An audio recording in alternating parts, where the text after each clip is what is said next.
watching Around the World, our top global stories. Anti-government protests erupted in Iran 5 months ago following the death in police custody of 22-year-old woman Mahsa Amini. The Iranian regime's response has been brutal, especially against those women who've been protesting against the regime. But interviews with ordinary Iranians show that they remain defiant, and the Iranian women's resolve is extraordinary. Paris-trained pastry chef Shehzad Shukwian is one of them.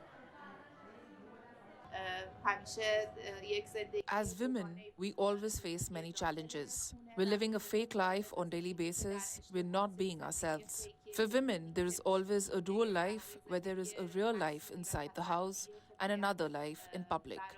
A life that is dictated and imposed on us by the social norms that we must obey in fear.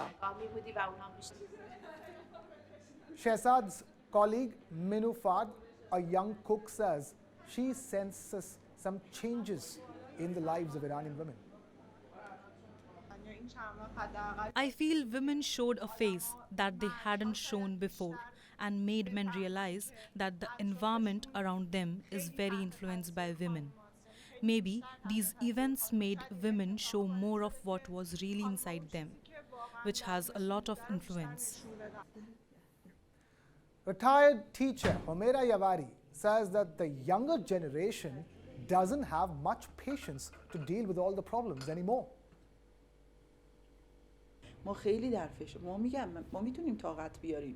Over these 6 months, I realized that the main cause of recent unrest was country's economic problems. People are under a lot of pressure.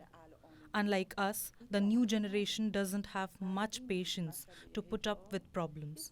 Consequently, the hijab issue was just a spark to make people's voice heard. From women in Iran to women in Albania who have found it tough to navigate the country's football scene, battling misogyny and sexism around the sport. Let's now take a look at two women who have been at the forefront of this battle, where women are smashing taboos on Albanian football pitches. Albania has had an uneasy path to global integration, many still clinging to their traditions, including deeply rooted ideas of gender. But things are beginning to change, with women increasingly working in leadership positions as judges, university presidents, and playing a major role in government. Football has long been a national obsession in Albania, but women have started to make inroads only recently. Emanuela Rusta, before becoming the country's first female international referee, had to battle combative crowds and sexist headlines for years. She has been one of the leading figures pushing for more equality on football pitches, where entrenched sexism has kept women on the sidelines. Despite the hurdles, Rusta remains unfazed in the face of local media headlines like the sexy referee who turns up the heat. Even the Albanian women's national team first competed in the year 2011. The Albanian Football Federation remains overwhelmingly male-dominated, with just 2,000 female members compared to 22,000 men.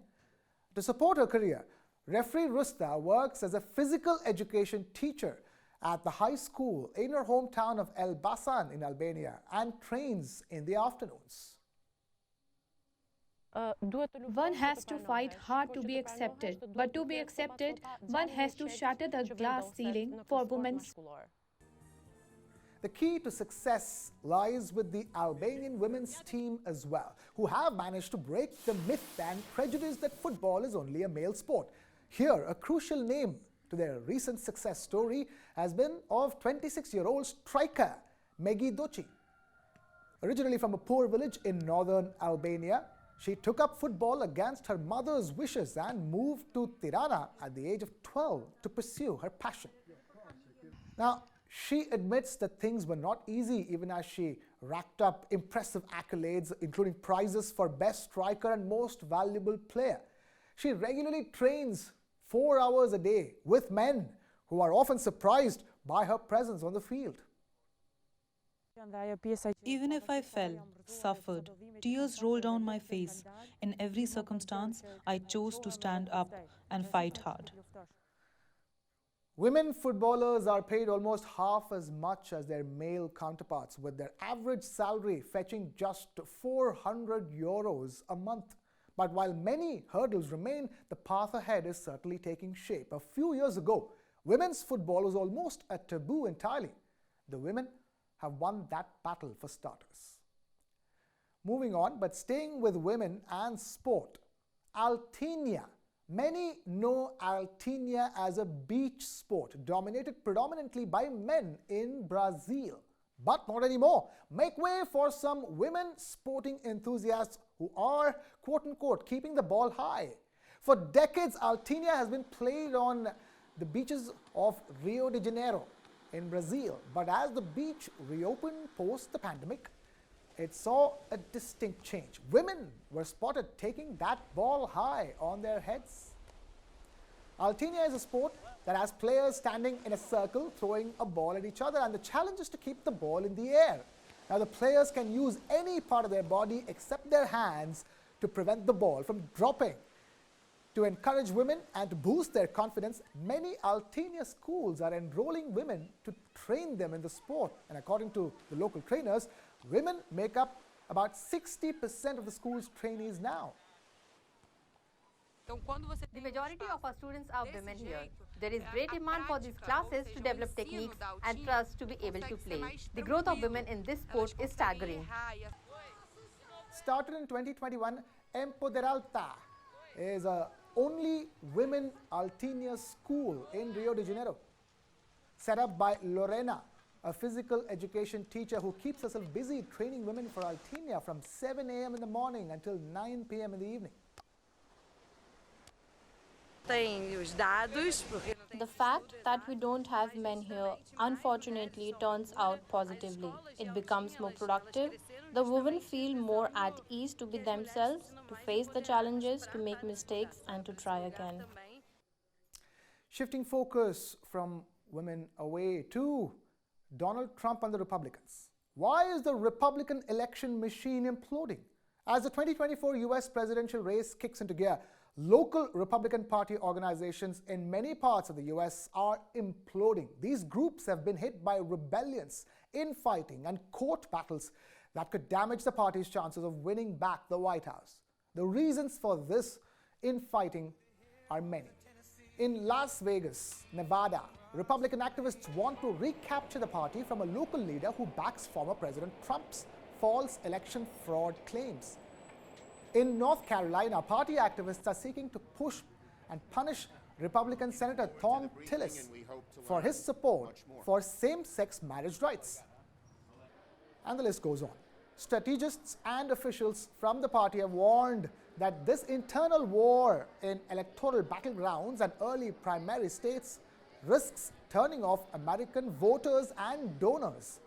Larry Hogan, a Trump critic and former Republican governor of Maryland, said it was crucial for the party to move beyond the former president if it wanted to win the 2024 elections. Hogan said voters sent a clear message in the last 3 elections. They want competence and common sense solutions, not more crazy. The Democrats avoided a Republican red wave in the November 2022 midterm elections in the US because voters shunned Trump-backed hard-right candidates. These are people like Jesse Law in the swing state of Nevada. Republicans said that Jesse Law's support for Trump's false election fraud claims in the midterm elections are damaging the party's prospects in 2024. This story repeats in several states across the US like Arizona, Georgia, North Carolina, and South Carolina. And Trump isn't gathering the kind of support he saw in his previous election campaigns. Although he remains the most popular Republican leader among the core voter base, his rallies are seeing lower and lower attendance.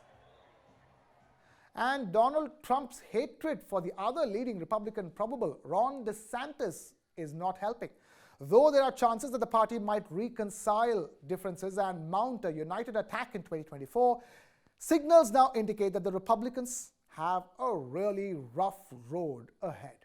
And with that, it's a wrap on this edition of Around the World. Thank you so much for watching. Keep it with News 9 Plus.